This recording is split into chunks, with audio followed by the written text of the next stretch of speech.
ದಿನದ ದೇವರ ವಾಕ್ಯ ದಾನಿಯೇಲನ 6ನೇ ಅಧ್ಯಾಯ 28ನೇ ವಾಕ್ಯ.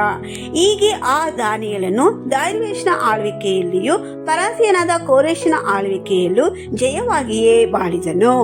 ಕರ್ತನಿಗಾಗಿ ವೈರಾಗ್ಯವಾಗಿ ಬಾಳಿದ, ಕರ್ತನನ್ನೇ ನಂಬಿದ ದಾನಿಯೇಲನ ಕಾರ್ಯಗಳು ಅನೇಕರ ಅರಸನ ಆಳ್ವಿಕೆಯ ಕಾಲಗಳಲ್ಲಿ ಜಯವಾಗಿಯೇ ಇತ್ತು.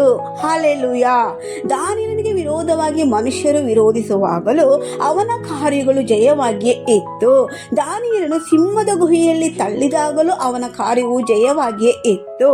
ಕರ್ತನಿಗಾಗಿ ನಂಬಿಕೆಯಿಂದ ಕರ್ತನ ಮೇಲೆ ನಿರೀಕ್ಷೆಯನ್ನು ಇಟ್ಟುಕೊಂಡು ಕರ್ತನಿಗಾಗಿಯೇ ವೈರಾಗ್ಯವಾಗಿ ಬಾಳುವ ಪ್ರತಿಯೊಬ್ಬರ ದೇವರ ಮಕ್ಕಳ ಬಾಳಿನಲ್ಲಿರುವ ಕಾರ್ಯಗಳು ಖಂಡಿತವಾಗಿಯೇ ಜಯವಾಗಿ ಇರುತ್ತದೆ.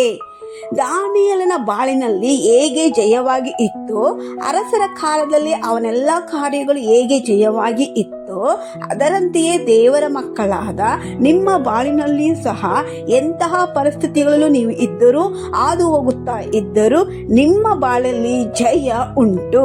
ಯಾಕೆಂದರೆ ನಾವು ಆರಾಧಿಸುವ ದೇವರು ಜಯಶಾಲಿಯಾದ ದೇವರಾಗಿದ್ದಾರೆ. ಹಲ್ಲೆಲೂಯಾ.